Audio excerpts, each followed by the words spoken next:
share a bright days and some night skies too. You felt a spectrum of colors. Sometimes they're all blue. Oh, but you're a wonder to witness. If you'll pause and see, let's breathe in together, right here, you and me. Hold on tight, it'll be alright. Come on and rise up, rise up. You're looking great, keep heading that way. Keep your chin up, chin up. When it all feels strange, don't know what to say. Turn up your little light in the world. Oh, we're almost there. Can you feel it in the air? You're a fighter, fighter. We'll walk it out together. We'll be stride for stride, till we're dancing like fireflies, till we're one in the sunlight. Take my hand, you don't wanna miss. There's so much life out here to live. Come on, it's over the horizon, yeah. Hold on tight, it'll be alright. Come on and rise up, rise up. You're looking great, keep heading that way. Keep your chin up, your chin up. Open your eyes, I promise you'll see a beautiful world for you and for me. It's all so amazing. Don't you believe?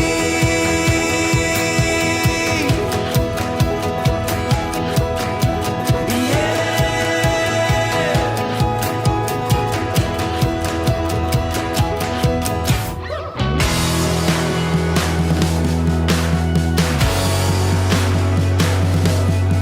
Don't you believe?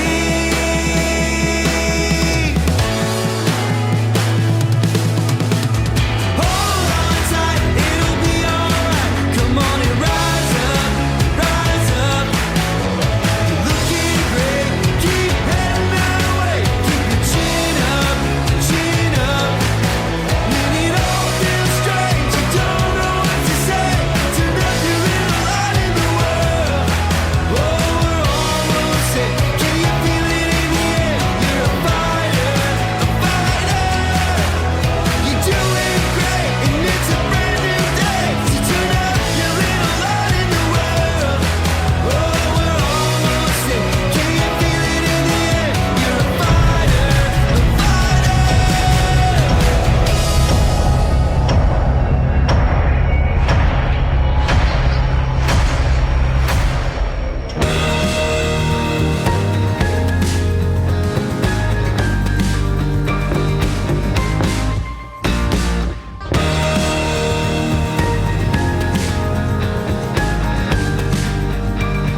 Hello and welcome back to another episode of Empress Talks.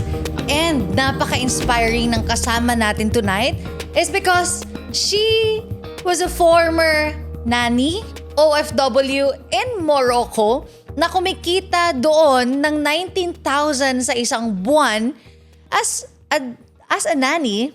And ngayon, because of Elite's Empire, kumita ng 200,000 sa isang buwan. Alam mo, knowing that kind of story is really a good determiner kung anong klaseng pagkatao meron yung guest natin for tonight. She is called the Asila of Elite's Empire. Please welcome, as she joined me on screen, Nina de la Cruz. Hello! Hello everyone! Hello sa lahat ng mga nandito at nanonood right now. Yes. Hi, Asila. Hi, It's Empress. been a while. It's your second time to be here at Empress Talks, and hindi lahat nagkakaroon ng chance to have that second time para sa Empress Talks. How do you feel right now? Sobrang saya, Empress. As in, like parang second time pero beginner pa rin. Oh, parang gano'n. Kinakabahan ka pa rin ba? Medyo. Medyo na. Pero hindi na nahihiya. Oo, totoo. Kasi nung first time natin, parang sobrang mahihain mo nun. But look at you right now. You came back with a 200,000 strong income from the last month. And Asila, para sa mga first time makakarinig ng kwento mo, taga saan ka pala sa Pilipinas? Marikina. So, taga Manila talaga. Manila talaga. Doon ka, born and raised in Yes, Marikina. yes. Hindi natin napag-usapan yan nakaraan. But then, anong feeling na lumaki sa Marikina? Empress, parang laking, yung mga tao kasi doon, yung mga bata, laging nasa kalye. So parang yung mga kasamahan ko doon, ng mga bata, like, malilikot. Oo. Isa ka rin doon sa malilikot. Malilikot talaga. Yung mga tumatakbo naka-diaper pa? Hindi naman. Hindi naman. Hindi naman. Isa ka dun sa mga, ganun yung childhood mo. So, ibig sabihin, sanay ka sa kalsada, street smart, kumbaga. Yes, Empress. Kasi may tindahan kami doon. Nabanggit ko siya noon nakaraan, pero hindi ko nabanggit na baby pa lang ako, nandoon na ako sa tindahan namin sa palengke talaga ng Marikina. Okay. So, sanay ka sa environment sa palengke, sa amoy ng palengke. Yes, Like, how young were you? Baby pa lang.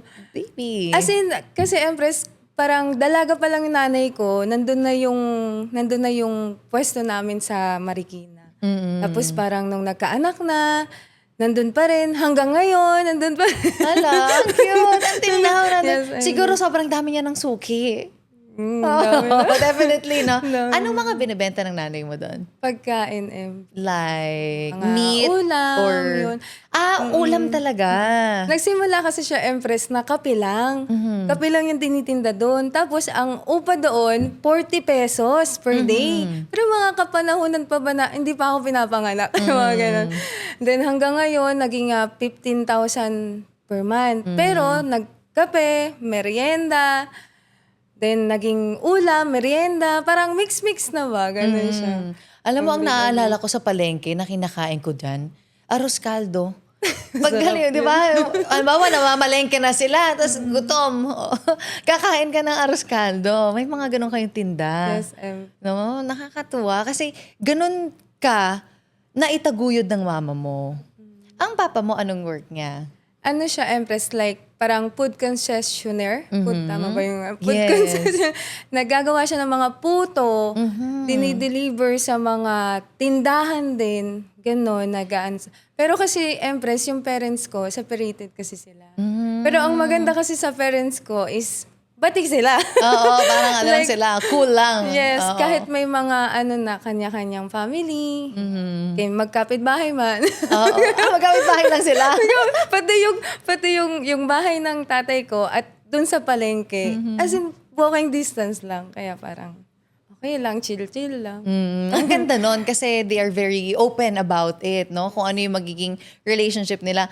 And thank you pala sa papa mo kasi naka-receive ako nakaraan ng puto pao from father ni Asila, no? Hinatid sa Pasig. Dineliver talaga. And pa-fly na ako nun sa Cebu. Alam mo ba, dala-dala ko yun sa eroplano. No? Kumakain ako ng puto pao sa eroplano and napaka-sweet, no?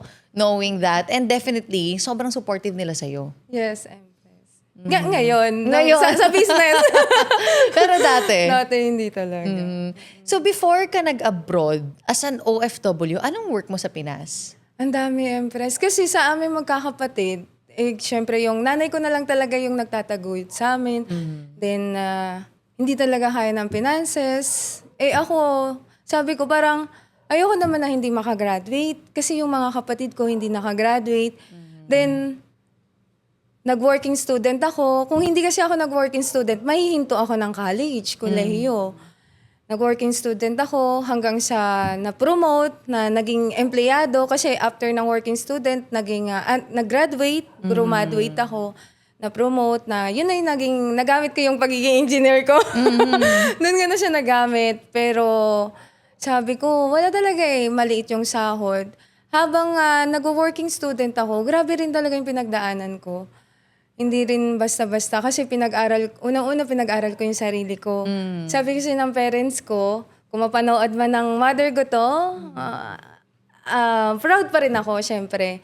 Pero noong that time na hindi kaya, sabi ko, pwedeng pag-aralin ko yung sarili ko. And nag-working student. Alam mo ba, Empress, alam mo ba, Empress, yung schooling ko, gabi, 9 p.m. Tapos nagtatrabaho ako sa umaga, naging sales lady. Doon pumasok yung mga sinishare ko sa mga events natin sa Zoom na doon ako naging sales lady sa umaga. Tapos nagkakahera sa gabi. Oo. Ang school ko, 9 p.m. Grabe talaga. Parang madaling araw, gising na ako hanggang gabi. Makauwi ako madaling araw din. Ang hirap pala ng ganun, na ikaw lang yung nagtataguyod ba? Para sa sarili mo. Grabe. And you were still at college student at that time, no? Ilang taong ka nun? Sobrang bata mo nun. Tanungan ng edad. Hindi, ilang time na yun. Ay, yes, siyempre. Mga 17? Hindi, press. College na 19. 19? Ay, 18, 18. mga ganyan. Grabe, no? Ikaw talagang nagtaguyod. Yes. Saan ka naging sales lady? Sa Manila, SM, ganon. SM, mga Oo. gano'n. Saang banda? Department? SM, yung mga RRJ, Lee, yan. doon.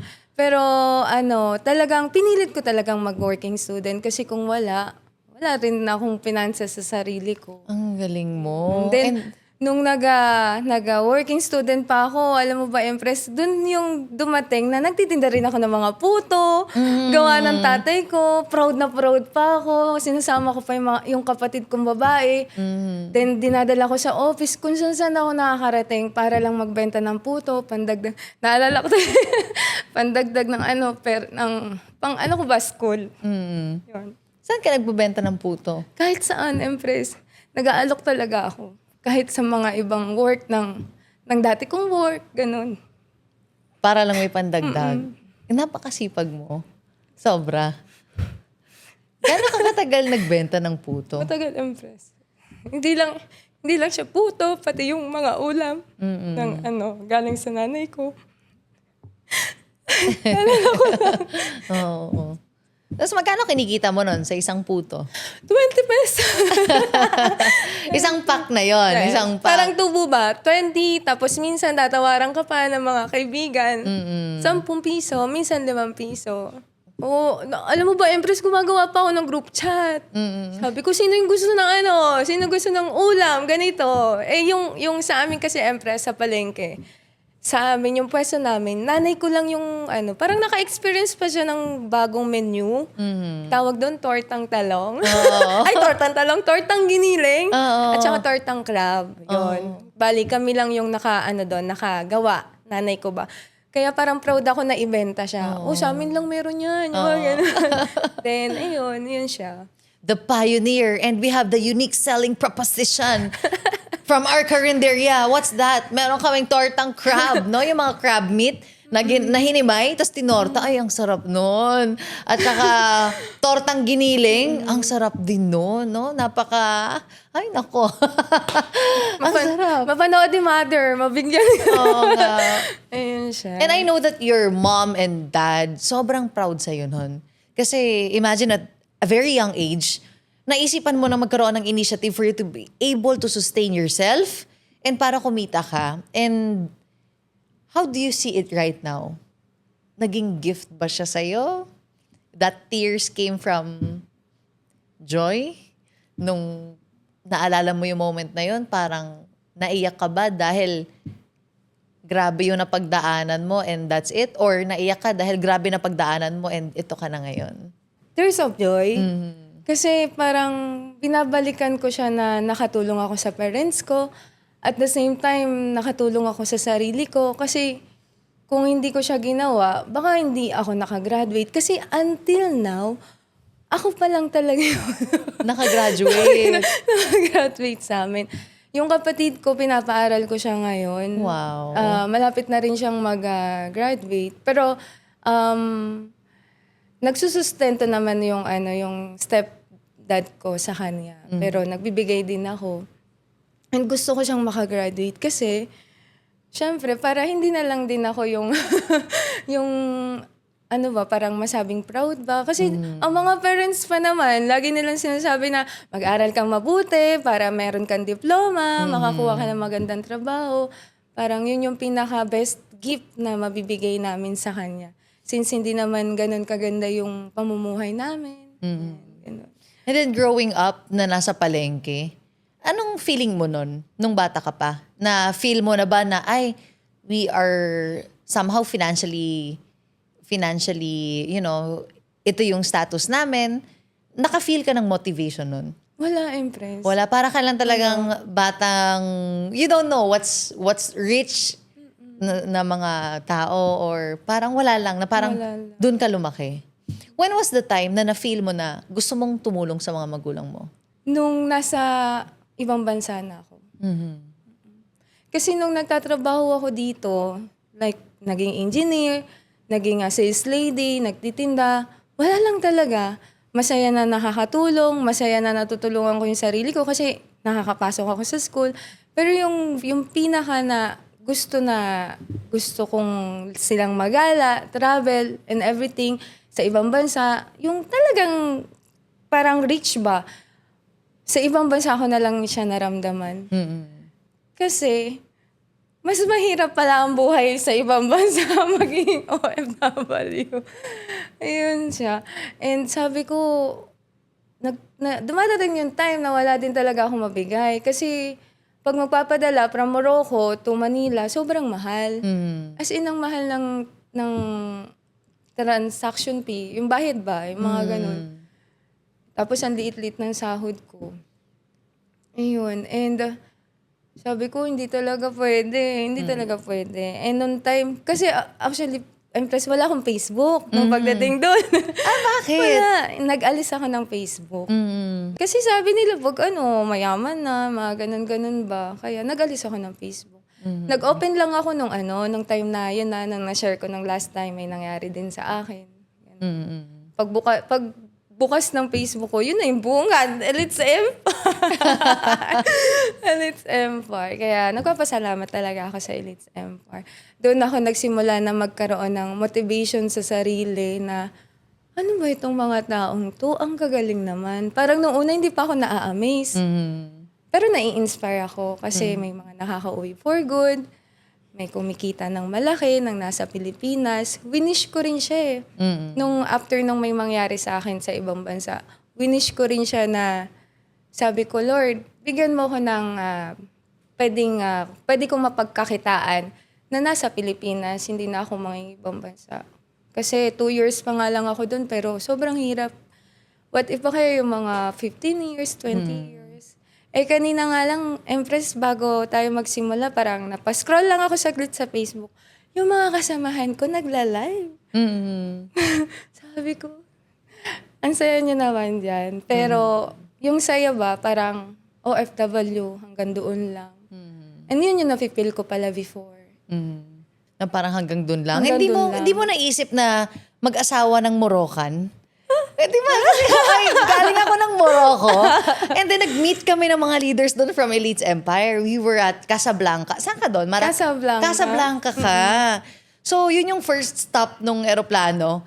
And then sabi ko, if this is how small yung income nyo dito sa Morocco, bakit hindi na lang kayo pumunta, for example, sa Europe, no, doon mag-apply ng trabaho or UK, mga ganon. Bakit dito sa Morocco? Kasi ganon yung sweldo nila. Talagang maliit. And sabi mo nga, 19,000 per month. Hindi 90 ha. 19. Talagang 19,000 per month. As a nanny, na ang dami mo talagang inaasikaso. Sabi ko, anong next plan nyo? Sabi nung isa doon, ay, Empress, ang plano namin, maghahanap kami ng Moroccan na mai-inlove sa amin. Yun yung goal nila. Yun yung kanilang next level na plan. So, hindi mo rin ba naisip yun? Mga 50%. May ganun nga talaga. Nako, yari tayo sa... Noon pa naman yun. No, Empress. yun. Wala pa yung Elites Empire. Hindi pa kayo magkakilala. Hindi ba?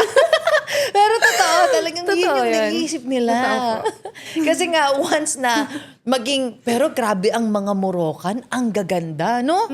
Ang gaganda at ang gagwapo. Oo, ang gaganda at gagwapo, no? Talagang, yung mga hugis ng katawan, talagang The big and small are in the right places, no? Ang tatangkad pa. Ang tatangkad. Tapos, Tatangkad pa. yung lashes nila, di ba sa atin nagpapalagay tayo ng extension, sila natural, no? Ang ganda din ng ilong. Ang gaganda ng ilong, no? Talagang, ang ganda, no? Pero ang dami doon, nang aasawa sila ng Pinay. Di ba ang hanap nila, Pinay. Wala pa ring tatalo sa Pilipinas. Ay, nako, kahit saang bansa, US, Europe, no? Ang dami talaga naghahabol na parang their dream woman is Pinay talaga, Pilipina. No? Yung moment mo na yun. Diba? Yung sabi ko na nga ba buti natanong ko sa'yo kasi talagang tinanong ko sila, anong next na gagawin ninyo? Yun nga daw, talagang mag-asawa ng taga doon. And sa 2 years mo na nasa Casablanca, marami rin namang mga Pinoy doon, di ba? Marami, pero mga nagtatago. Bakit? May mga asawa kasi na ano din, alam mo na. Ayun siya. Pero sabi ng amo ko, ayaw niya ako paalisin. Sabi niya, silang family talaga. Eh, ang amo ko, kaedad ko lang. Mga bagets. Mga lalaki, 4 na lalaki, tapos 3 babae. Parang sa side by side ba nila. Wag ka nang umalis. Kasi first time nilang Empress, katulong ba ng Pilipino. First time. Trusted. Oo. Wag ka nang umalis. Hanapan ka na lang namin ng asawa. Sabi niya. May ganong offer. Tapos? Totoo man talaga, ganun. Tapos parang mangiyak-iyak din sila. Eh, nakita ko na Elite Empire na. Oo. Elite Empire nga ba nakita mo o ano? Nakita ko na Yung Elite isa? Empire na. Both? Pwede both? Pwede mo. Kiss na yung mga Moroccan na yan. No? Gano'n, no? Pero siguro kung wala, no, pwede. Hindi, joke lang. Joke lang. Nag-open ka ng Facebook. Nagawin ko. Pagkita mo ay, ito Yun na siya. na. Ito na ang magdadala. Naalala ko, Empress, finish ko rin nung sabi ko, bigyan niyo ako ng negosyo na makakapagpauwi sa akin for good. Bigyan niyo rin ako ng partner na same goal ko, na makakasama sa business. So, ito yung wala pa yung Elite Empire, parang siguro mga days before dumating. Tapos, ang malupit pa doon, yung hindi pure Tagalog. Oo. Kasi Tagalog ako eh. Gusto ko yung may probinsya. Oo. May probinsya. Bisaya. Yung ganun ba? Ala, talaga, na-attract mo. Totoo, Empress. Sabi ko, totoo. Oo, as in. Nasyak talaga ako. Tapos yun, nung nakita ko yung Elite Empire, tapos yun na nga. Doon na. Ayun na. Nakita mo na si Bal. Ay, Excuse me. yung kilig mo hanggang hanggang mga ilaw na ito. Hanggang bubong. Yung Lagi kilig ko mo kay kinakwento Bal. yun, Empress. Like parang ganun pala, no, pag hinihiling mo, binibigay. And yung journey mo doon, sabi mo nga, as nanny, 2 years, napakahirap. Sabi mo, mas okay pa na nandito sa Pilipinas. Pero anong mas mahirap? Nung nagbenta ka ng puto pao at naging sales lady ka or OFW? Or same level? Same level, pero mahirap na OFW. Mahirap. Kasi malayo sa pamilya. Tapos malungkot. Sobrang lungkot talaga. Like, gano'ng kalungkot? Ang Morocco kasi, 8 hours man yung advance na oras. So, pag gabi dito, umaga doon, gabi dito. Wala talaga akong makausap. Kaya nga parang nakapokus ako sa Elite Empire nun eh. Kasi yung Elite Empire lang kausap ko. Yun ang kausap ko. Kaya sabi ko, pag gusto ko silang makausap, wala talaga. Kahit mga kaibigan ko. Tinalikuran nga ako ng mga kaibigan ko eh. Bakit? Kasi nagbago daw ako eh. Gano'n? May gano'n na.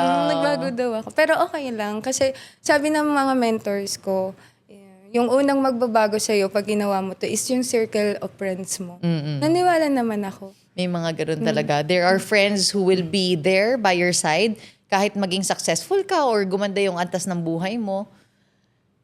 And there are many friends who will be there na hindi pa maganda buhay mo. Sabi nga, the real friends that you will see are those people who will clap at you, so proud, even if it's not yet their turn. Sobrang proud nila sa'yo kahit di pa sila successful. Kasi they know that someday magiging successful din sila. Yung mga taong magka-clap for your success right now, yun yung mga real friends. That's why, yun yung ita-treasure mo ng husto. No? Those kinds of friends. Kaya nung napunta rin ako dito sa ganitong industry, nakita ko rin na, ay, these are my real friends and these are the friends na sakto lang. No? Just friends. Ito yung real friends talaga. And seeing you right now, imagine, no? Magkano kinita mo last month? 200,000? 200,000. Ilang buwan yun sa Morocco? 10 months? Mga ganun. Grabe, no? So, yung 1 month mo na tinrabaho, 10 months mo sa Morocco. How hard is hard nung OFW ka pa? Yun yung gusto ko malaman. Like, gano'n nakakamiss? Hindi ka lumalabas doon? Like, for example, homesick ka, punta ka muna ng 7-Eleven doon or... May 7-Eleven ba doon? Wala. Ang meron doon ay Family Mart. Yes.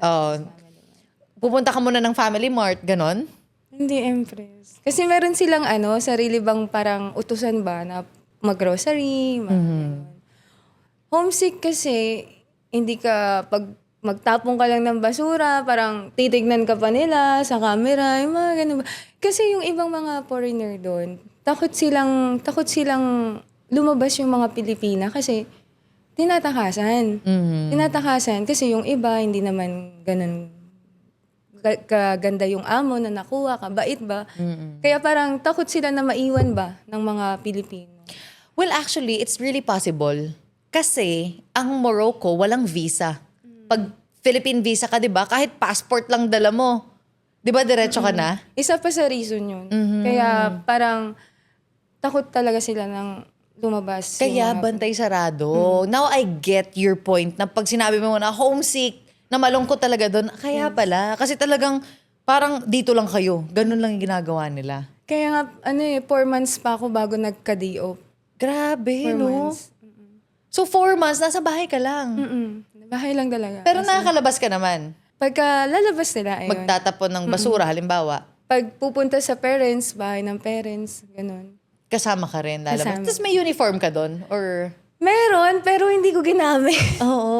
Ganit na ganit yung kasamahan ko. Kasi yung uniform, pang nurse. Ay, matigas ulo ko. Ilang kayong nani? Dalawa lang kami. Dalawa yung, kayo. Ako lang yung nani, empress. Tapos yung isa, katulong talaga siya na taga-luto, taga-linis. Kaya lang, parang, bossy-bossy na rin. So, ako na rin minsan nag-aako. Syempre, first-timer, walang alam. Sabi ng mga expert na Pilipino doon, wag daw akong papayag na ganunin ba ako. Kaya, hindi ko talaga alam na kailangan matapang ka. Kasi pag hindi ka naging matapang, ano yung tawag doon? Alipinin. Aalipihin ka nila. Kaya after nung mga isang buwan siguro, naging malakas na yung loob ko. Naging matapang ka na Naging rin. matapang na ako. Naging matapang na hindi pwedeng ganun ba. Tinuruan lang naman nila ako. Matatagal lang kasi sila dun eh. Oo. 20 years, 30 years. Yung iba dun na nagkapamilya. Hanggang ngayon, nandun pa rin sila. Yun na yung nangyari sa life nila. Pero choice din nila yon. They wanna stay. That's why, yun yung nagiging result sa life nila. Pero ikaw, talagang umuwi ka. Pero very curious ako because you're an engineer. Alam mo kung gaano kahirap itaguyod ang isang Niña de la Cruz na graduate ng engineering. So talagang you are waving the flag of being a professional and you're the only one in your family. From that waving flag of engineer, biglang naging katulong sa Morocco. Anong nasa mind mo nun? Parang gusto ko rin makapag-travel sa ibang bansa. Mahilig ako sa mga travels. Pinapanood ko nga yung mga vlogs sa ibang bansa. Amaze talaga ako. And gusto ko na rin na ganun. And nasabi ko na pangarap ko makapunta ng Paris. Kung Na? nare-remember mo. Paris. Oo. Yung Morocco, malapit sa Paris. Yun yung nangyari. Sabi ko gano'n, sige. So parang okay lang maging nani basta makapunta ng Paris. Parang ganon. Pero nung time na yun, hindi ko alam na nani talaga. Kasi ang in-offer sa akin is yung maging sa kahera ba? Parang restaurant, tapos ganun. Cashier. Or parang backdoor something. Hindi ko na kasi masyadong maalala. And ang offer is 80,000. So from 80,000, biglang naging 19,000 pala per month. Paano mo dinil yun? Buti hindi ka na, ayoko na dito, gusto ko na umuwi. Wala na akong choice. Kasi pagdating ko doon, diniretso ako doon sa agency. Mga isang Pilipino tapos mga foreigner. Pinakain muna ako, tapos pinaidlip ng 1 hour, pinatulog 1 hour kasi pagod man. Tapos after nun, may binigay na papel. Tapos pinapirmahan. Then nakita ko, yun na yun, parang nag-change sila. Ng mga Then, kung magreklamo man ako, wala din ako pera eh. Wala akong pera dala dun eh. Then, nung mga 1 week, first time ko na grabe yung mga balat ko. As in, pati yung labi ko, hiwa na, nangingiyak na ako, tumawag ako sa tita ko. Tita ko yung gising pa. Buti na lang gising pa siya. Sabi ko, gusto ko na umuwi, ayoko na dito. Naghahanap ako ng mga kaibigan na pwede kong makausap. Naalala ko na. Pwede kong makausap, mga ganun ba. Wala talaga. Tapos, lumuhod ako sa amo ko. First time ko talaga yon sa buong buhay ko. Lumuhod ako na sabi ko, gusto ko na talagang umuwi. Kasi ang sakit ng mga sugat. Siguro nagbago sa weather. Tapos yung sabon nila, sobrang tapa. Anong month kanyan dumating? Winter yon? Parang winter. Winter. Tapos yung sabon nila, may olives, no? Usually. Na pag inamoy mo yung sabon, amoy olive oil. Yes. 'Di ba?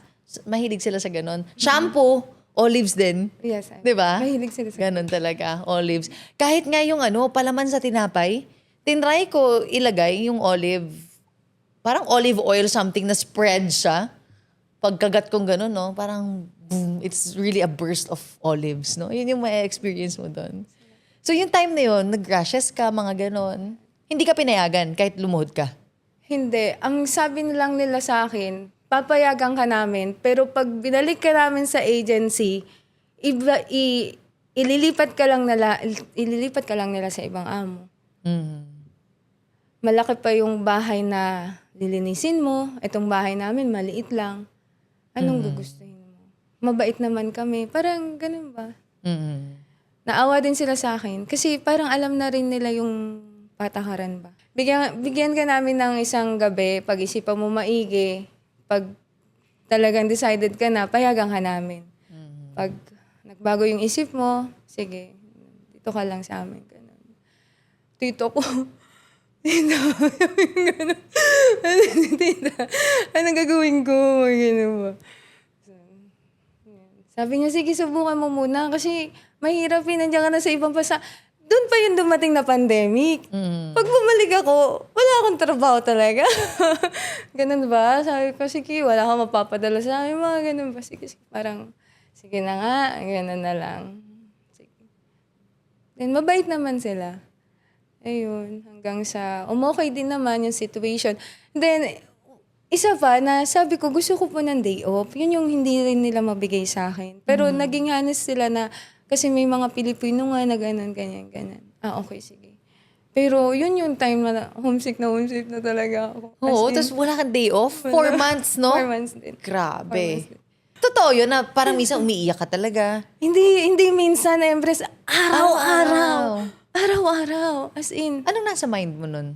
gusto ko na talagang umuwi. Yun yung mind. Yun yung nasa mind ko. Sabi ko, bakit ako na napunta ba sa ganitong situation? Dahil ba sa sobrang talagang gusto kong maghanap pa ng magandang trabaho? Or gusto ko bang matupad yung pangarap ko na makapunta sa ibang bansa? Yung mga ganun ba? Parang, I'm lost. Hindi ko na alam yung mga ginagawa ko sa buhay. Yung mga ganun ba? Kasi pumunta nga ako sa Morocco ng ganun-ganun lang yung reason eh. Ginib up ko yung pagiging engineer ko, yung mga ganun ba? Parang hindi ko na talaga alam yung ginagawa ko. Pero nung time na nag-Facebook ka na, doon mo na nakita Yes. yung Elites Empire. Nag-Facebook ako kasi yun yung may nangyari na sa akin. Kwento mo naman yung may nangyari para at least aware sila. Kasi baka... Okay lang, no? Oo. Kwento ko. Ayun, nangyari sa akin na bugbog nga ako doon ng katulong din ng Moroccan. Nagsiselos na kasi syempre mga Pilipino, masipag. Yan, masipag. Siguro may mga makaka-relate din. Hindi lang nila sinasabi pero it's time na rin na maging matapang kayo. Kasi ang haba pa ng buhok ko noon, that time. Itinulak niya ako doon sa room ko. Then, yung damit ko, ginano niya, ginrab niya, Empress. Talagang inangat niya ako. Inangat niya ako, tapos, yung buhok ko, ginano niya. Pero hindi ko siya hinahawakan kasi takot ako eh. Takot ako, pero ang reason ko, hindi ko siya hinahawakan kasi nasa ibang bansa ako. Tsaka lokal siya eh. Lokal siya. Moroccan siya eh. Moroccan siya talaga. Minumura niya ako eh. Yung mga bad words ba doon, naintindihan ko naman. Tapos, yun na siya. Sabi ko, don't touch to me. Yan. Yung pinaka-worst talaga na nangyari sa akin doon. Yun yung time na mas naging open ako na gumawa ng bago, na sabi ko gusto kong magnegosyo na lang talaga sa Pilipinas. Yun yung time na after noon, sabi ko sa amo ko, yung katulong niyo, papatayin ako. Ayoko na, uuwi na ako. Then nagbalot ako ng mga gamit ko ba. Tapos, Anong sabi ng amo mo? Huwag ka munang umalis. Yun yung time na nasa meeting sila. Tapos inuwian nila ako doon sa bahay. Kasi syempre binugbog ka na eh. Nakita din naman nila sa camera yung pagkapasok sa akin doon sa sa room. Grabe, no? Grabe Sobrang takot mo nun. Definitely. Sobra talaga. Nanginginig ako na, as in, sobrang nginig ko. Parang, yun yung time na hindi pa alam ng parents ko. Na kahit hanggang sa makauwi ako, hindi nila nalaman. Kasi takot din ako na mag-alala sila sa akin. Kasi yung mga parents, pag merong nangyari sa mga anak nila sa ibang bansa, grabe yung alala ba nila. Ayoko din naman mangyari. Tinago ko talaga yun. Dito na lang huli. Pero at least na, sinabi ko sa kanila na okay na ako. At least parang hindi na sila nag-alala. Hindi ka makakalimutan ng Moroccan na yun. Hindi. Na nabubugbog sa'yo. No? Nagselos kasi yung attention ba ng amo ko nasa akin na. Kaya, naintindihan ko naman. Pero sila, like Moroccan, magkano ang sweldo nila doon? Same sa Pinoy? Kalahati. Maliit lang. Maliit lang. Sila yung mas mababa? Sila yung mas mababa. Talaga? So, kung ikaw nagna 19,000 per month, siya mga 10,000. Ganun. 10,000 per month. Talaga. Tapos ang tatangkad pa naman nila, no? So, nung binanatan ka doon? Ganun ako. Talaga? Kaya ganun yung damit ko. Oo. Umangat ka.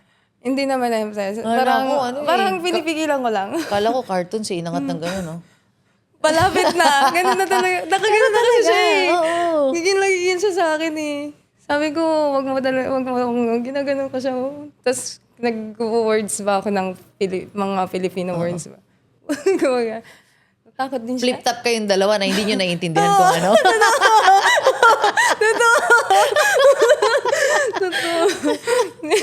Lahat ng salitang galing Marikina, ibato na dito. Siya din, no? Matapang pa naman sa salita yung mga, taga Marikina. Oo, di ba? Mga lahat na isabi mo na rin, di ba? So, after nun, pinayagan ka na ba umuwi? Umuwi ka na nun? And that time, may Elites Empire na. Kasi na-meet mo yung Elites Empire, nasa abroad ka pa. Kaya lang, pinayagan ako, kaya lang walang flight. Sarado pa yung... Kasi pandemic. And then, after ilang months? Mga 4 months. 4 months. Pero, everyday, ang kausap mo, Elites Empire na. Si Elites Empire nga ba, o? Elites Empire. Both. Both. Mentor ko din. Both na. Doon ka na in love. Yes. Sa Elites Empire. Sa Elites Empire. At sa boat. Sa boat. Ayun na. And then, umuwi ka na ng Umuwi na. Pilipinas. Dumiretso ka ba dito sa Cebu? Mga 1 week pa, Empress. Hinintay ko muna yung luggage ko kasi hindi ko siya sinabay. Ang mahal kasi pag sinabay ko. Kasi nung umuwi ako, Empress, wala akong dalang pasalubong, wala akong dalang tsokolate, kahit ano wala. nung nag-abroad kasi ako, sarili ko lang din. Kasi hindi rin naman alam ng parents ko eh. Napupunta ako ng Morocco. One day na lang, nung nalaman nila, kaya hinatid pa ako. Nag-alala pa, di ba? Nag-alala. Tapos, nung pumunta ako dito, hindi rin nila alam. Kaya wala din talaga. No, tsokolate, pera, wala. Sa airport, binigyan naman ako ng amo ko ng $200. Parang mga 11,000 no, to 10,000 dito. Pagdating ko sa airport ng Morocco, hindi siya pinapalitan. Wala talaga akong pera. Gutom ako. Gutom ako. Hindi siya pinalitan kasi kailangan sa bank daw talaga. Tapos, buti na lang, may mga seaman. Sayang, di ko nga naging friends eh. Nakapag-exchange ka ng money. Hindi, Empress. Kasi, nung nasa kainan kami, yun yung hindi nila tinanggap yung pera ko. Pagbalik ko, sabi ng mga seaman, pauwi man, tapos ng kontrata, bakit hindi ka nakabili? Ito yung gusto ko rin palang ikwento nun, na sobrang feeling ko, nakaka-touch din siya. Kasi, sabi nila, bakit wala kang pagkain? Hindi pinapalitan yung pera ko. Ganyan. Sige, ganito. Kunin na lang nila yung $1, tapos palitan nila yung parang pera ba na Morocco. Kasi wala din talaga akong tinabi. Kasi sabi nila, pag nagdala ko ng pera ng Morocco, dito sa Pinas, hindi rin nila papalitan. At, at bawal. Bawal. Kahit saan outside ng Morocco, bawal palitan yung money nila. Bawal. So parang worthless siya. Outside Morocco yung money Bawal nila. din daw maglabas. Ng money. Oo. Mahuhuli. Mahuhuli. Nagpalit, pero kulang pa rin. Kulang. Tapos, hinayaan na lang din nila. Bait nga ng mga seaman. Pero, yung pagkain ko na yun, hinati ko. Kasi connecting flight man sa Turkey. Pagdating doon, wala din akong pera. Wala akong pambili. Hinati ko siya. Mga kasabay ko pa rin sila pagdating sa Turkey. Bili sila na naman. Siyempre, mga seaman natin dyan. May baon. Maraming baon. Grabe yung mga pinalit nilang pera eh. Nagtaka na naman sila. Sabi nila sa akin, ba't di na naman daw ako bumili? Sabi ko, hindi, okay lang. Hinati ko yung yung pagkain ko ba. Para silang naaawa sa akin nun. Tapos nagbigay sila. Ganyan, bigay. Isa lang yung tinanggap ko kasi nahiya na talaga ako, Empress. Nahiya na ako. Para talaga akong Yung isa nagalit. Shout out sa'yo kung makikilala mo pa ako. Nagalit siya kasi parang maarte pa ako, hindi ko tinanggap. Pero, deep in my heart, hiyang-hiya talaga ako sa sarili ko na, ganun ba? Pero palakasan na lang ng loob. Tapos, yung bag ko, mabigat. Dinadala nila. Gusto nilang dalhin. Gusto kong ipadala. Kaya lang yung bag ko nasira. Nasira. Sabi ko, kung dadalhin nila to, parang, makikita nila sira yung bag ko, ganun. Sinaga ko na lang. Yung mga ganun, Na mag-isa ka talaga. Mag-isa lang talaga. Tapos sa aeroplano, nakakatawa kasi, mga seaman yun nandoon. Pagpila ko doon, pagpasok ng aeroplano, bakit ganun? Puro lalaki yung nasa paligid ko. Yun pala, uwian ng time ng seaman. Tapos ako lang yun nandoon. Video ko, ganyan. Vlogger na pala. Di ba? Siyempre, pinanganak na vlogger. Nakaka-touch lang din. Kasi, sila, parang ready silang tumulong ba sa kapwa nila na gano'n. Pero yung nangyari kasi sa akin noon, walang-wala talaga ako. Tapos, kinuwarantin ko yung sarili ko ng 1 week. Hindi alam ng parents ko. Yan, kinuwarantin ko. Pagdating ko sa airport, paano kaya ang gagawin ko? Wala akong kapera-pera. Ang ginawa ko, chinek ko yung ATM ko ng BPI ATM. Yung bank. At least may ATM ka. Sabi ko kasi bibili pa ako ng SIM card eh. Wala akong pera, bibili ako. Sabi ko, try ko i-check. Kasi ng everything na nagpapadala ako, Empress, sabi ko sa nanay ko, kahit konti lang, kung merong malagay doon, yun, nilalagay. Meron naman. Nakahinga ng maluwag. Meron namang 9,000. Withdraw ko kaagad. Yun yung ginamit ko pamasahe. Pero nung time na yon, sabi ko, wala, ano bang kailangan kong gawin? Parang nag-iisip na ako na sige, bahala na. Basta kung makalapag lang ako ng Pilipinas. Ito pa, yung cellphone ko, naghihingalo pa. Yun yung kinuwento ko sa mga mentors ko pagdating ng Cebu. Hinahalikan ko yung cellphone ko. Kasi syempre, nagde-network eh. Sabi ko, wag ka muna masira ngayon kasi kailangan pa kita. Ikaw yung magpapayaman ba sa akin, business. As in sa airport, pagdating ko doon, wag ka muna masira. Namamatay. Namamatay siya. Tapos, nung pagdating ko dito sa Cebu, yun na yung kumita ako ng 173,000. Nakabili na ako ng cellphone. First month mo. First month ko. 173,000. 73. Ang galing. Knowing that you have that phone na naghihingalo, yet kumita ka ng 173,000. And then after that, ano yung naging journey mo here sa Elite Empire? Sobrang saya ko rin, Empress, kasi last month, nakasama ako sa Thailand. Siyempre, nag-support kami sa'yo. Yes. Kasi sobrang mahal ka namin. Thank you. And first time, international travel. And ang maganda pa doon, sabi ko, doon ko na-feel, actually naiiyak ako noon. Nung mga nasa activities tayo, naiiyak talaga ako, nakita ako ng mga mentors ko na ganon, teary-eyed. Kasi nai-imagine ko na nagta-travel na sa ibang bansa na hindi na ako, wala nang boss, wala nang oras ba? Like, sakay na tayo dito. Gano'n ba? Parang sobrang saya ko lang talaga. And ang maganda pa doon, habang nagta-travel, kumita ako ng 60,000. Wow. In ilang days lang. 60,000. Sabi ko, ito yung life na gusto nilang ipa-experience sa akin. Kaya, grabe, Empress, nakasama kita doon. Congratulations din. Imagine, nakita ko nga yung mga vlogs ninyo Naging food vlogger bigla sa Bangkok, no? Yes. Tikman natin yung pagkain, no? Parang lahat ng pagkain binablog nyo nung time First na yun. time. And congratulations kasi isipin mo from that ninya na binubugbog sa Morocco, hindi maka-day off, tapos magkano lang yung sweldo, naloko pa ng agency, nagbenta ng puto pao, di ba? Ulam. Nasa palengke, ulam. From that kind of a woman into the asilo of Elite's Empire now, gaano siya kasarap? Sobrang sarap sa pakiramdam. Para akong binunutan ng tinig. Yung tinig na puno ng hirap, puno ng lungkot, puno ng parang wala ng pag-asa. Ganun ba? Nung nakita ko yung Elite Empire, sobrang gaan na lang. Parang, pwede pala yun. Pwede palang maging magaan yung buhay.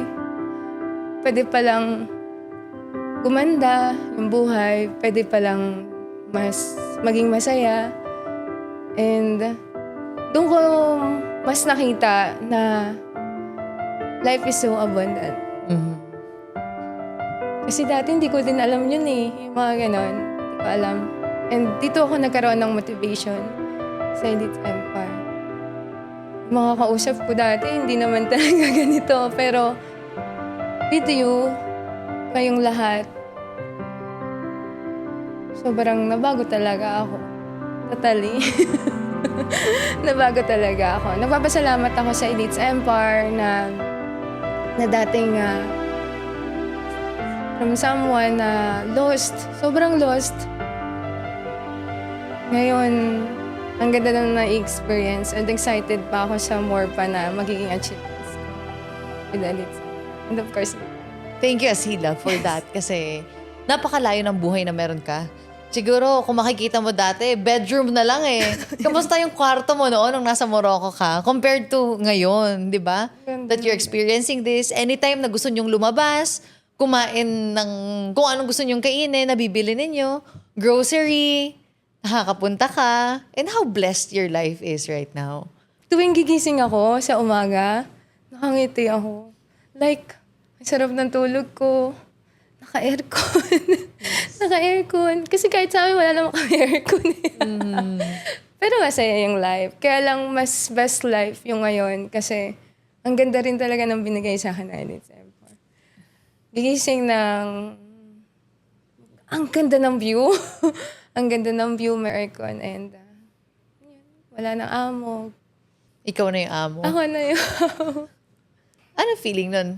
Dati ikaw nag-aalaga, tapos ngayon, ikaw na yung pinagsisilbihan. Ito yung sinashare ko sa mga leaders ko right now. Oh. Kaya kasi yung mga leaders ko, nagkukwento sila ng mga pagod na ako, yung mga ganun.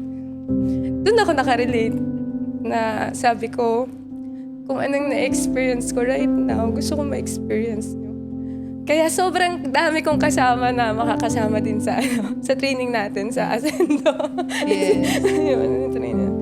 Kasi pagod na ako. Gusto ko ma-experience yung ginagawa niya sa Elite sa Empire. Yun. Nanonood sila ng mga travels mo. Yun. Gusto kong ma-experience nila na hindi na sila maging empleyado. Hindi na sila maging OFW. Ganun. Sobrang sarap sa pakiramdam siguro na sila naman din yung gano'n. Sinasabi nila na nakatulog ako offline kasi pagod ako. Kahit gusto kong umatin ng training, sige lang, ganyan din ako dati. Sabi kong gano'n. Ganyan din ako dati. Pero alam mo ba, pagka talagang nilove mo yung Elite sa Empire, yung business, katulad ng ginawa ko lang araw-araw yung best ko, nag-decide lang ako, naniwala ako na ito yung makapagpabago sa akin. At ngayon, it happened. Kaya kung ano yung sinasabi ko sa inyo, ngayon, pakinggan nyo lang. Dito naman kami, hindi naman kami mawawala eh. Sabi ko, ayun. Yes, and kaya rin, ganyan yung income mo. Imagine, 200,000 sa isang buwan. It means na sobrang dami mong leaders na natulungan, maparealize na kung pagod ka na, andito, may Elite Empire na sulit lahat ng galaw mo. And the reason naman bakit sumisipag ang isang tao, it's because alam nila na may patutunguhan sa buhay. Siguro that time na experience mo yun as an OFW kasi parang hindi mo alam saan ka dudulo eh. And gusto mo lahat ng leaders mo, makita rin nila yung dulo na patutunguhan. Asila, napaka-lalim ng gratitude mo. I feel you. I feel every bit of your heart.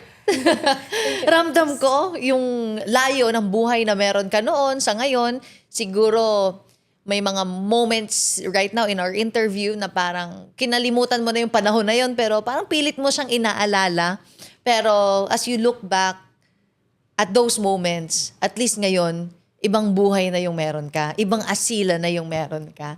And how beautiful it is to look back at that moment na hindi man siya naging maganda at the time, pero naging maganda ngayon dahil sa pag-iisip mo na okay lang, nabugbog ako. Dahil kung hindi ako nabugbog sa Morocco, hindi siguro ako magkakaroon ng lakas ng loob para itaguyod yung sarili ko at makita ang Elite Empire. So, yun yung klase ng mentality and mindset na meron ka. And ngayon, talagang nakikita mo na lahat ng beauty sa mundo. Kaya, congratulations for having that, Asila. And dahil sa gusto mo sila naman, leaders mo naman, dahil sa kagustuhan mo na kayo naman yung maka-feel ng gratitude na nafe-feel ko, yung life na nafe-feel ko, kayo naman.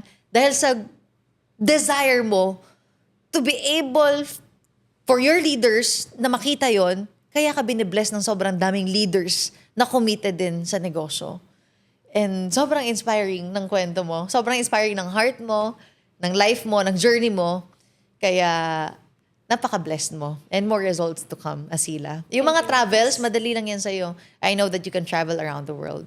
Thank you, Empress. Paris, nako, mura lang ang pamasahe dyan. No? Kayang-kaya mo yan. Pero ngayon, dyan muna tayo sa Paris, Kutsay. Ibang Paris pala. Toy! Kala nila seryoso na talaga. Sa Parisan muna, di ba? Pero with love. with love, ay. Of course. And wow, nako Asila. There's a lot more things to come in your life here at Elite Empire. To more achievements with you, to more travels with you. Napakasaya yung kasama ka travel. Kasi lahat, binibidyohan nyo talaga, pinipicturean. No? Lahat, kakagat na lang. Video. Yes. Napakasaya nyong mag-experience ng life. And I know with that intention, marami dito na kahit hindi mo man leaders, but they are touched sa buhay na meron ka. Sabi mo nga, dito ka nagkaroon ng pag-asa. Yung dating pagod na, nagkaroon ng direksyon. Grabe, pag sabi mong pagod na sa buhay, naramdaman ko yun tumagos sa akin na kung ano yung pakiramdam mo noon. Grabe, sobrang hirap. Pero binuksan mo yung mga mata mo to see once again the brighter side of life. And alam ko, lahat ng nanonood dito, you have given them the gift of seeing their life sa brighter side. Kaya congratulations. Please share this link. Share this podcast kasi sobrang daming OFWs like Asila na nangangailangan ng ganitong klaseng motivation sa buhay para ikaw yung maging daan for them to be able to access the abundance in life. Thank you so much for watching and thank you Asila for being with us tonight. Thank you, Maraming Empress. salamat as well sa pagkwento ulit ng mga napagdaanan mo. Alam ko, hindi yun madali, pero because of this podcast, alam mo yung intention mo for them to be able to relate sa'yo. Sabi mo nga, hindi lang ako nag-iisa. Marami rin dyan na may mga na-experience na nabugbog sa ibang bansa, naloko sa ibang bansa, nalungkot, napagod, pero here you are right now, living the life, earning 200,000 and have experienced traveling the world, no? And congratulations. Once again, maraming salamat for watching our episode for tonight. This is your Empress Pearl Hung, And this is Asila Nina Ponte de la Cruz. sending you love.